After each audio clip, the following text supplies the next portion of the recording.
ilagay natin itong ginger. Tapos ang onion.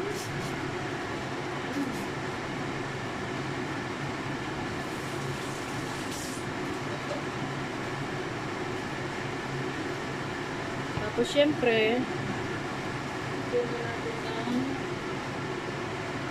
asin. So, lagyan natin ng asin. Tapos ilagay na natin ito. Balot.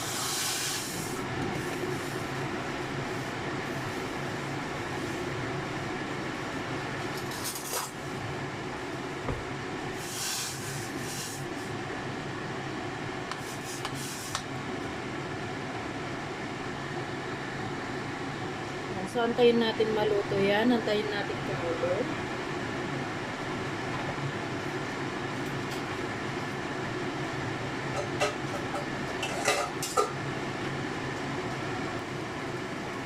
So, kumukulo na po siya. Silagyan natin ng more powder. Ayan.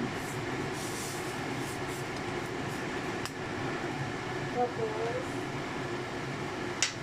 ilagay na natin itong cabbage.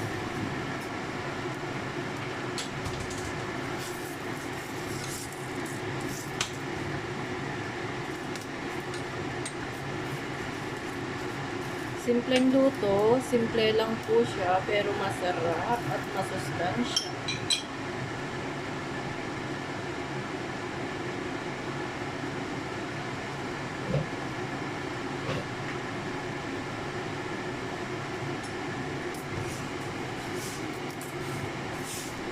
Actually, naluto na itong chicken. So, yung cabbage na lang po ang lulutuin natin. Mabilis lang po itong maluto. Ayan.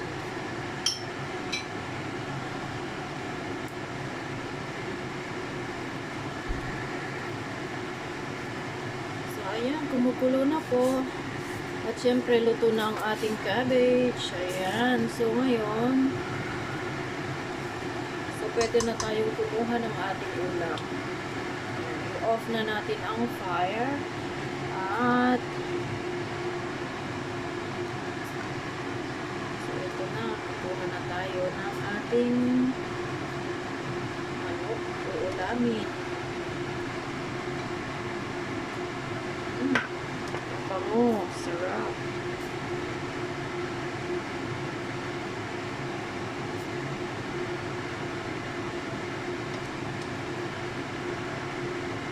Masarap yung sabaw.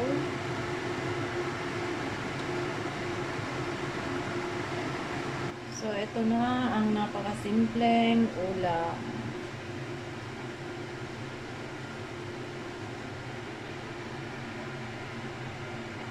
Ayan. Chicken with cabbage at with soup. If you are not yet subscribed to my channel, guys, please like and subscribe. And please comment down below and share with your friends. Lutong bahay, simpleng ulam, pero masustansya. Thanks for watching, guys, and God bless.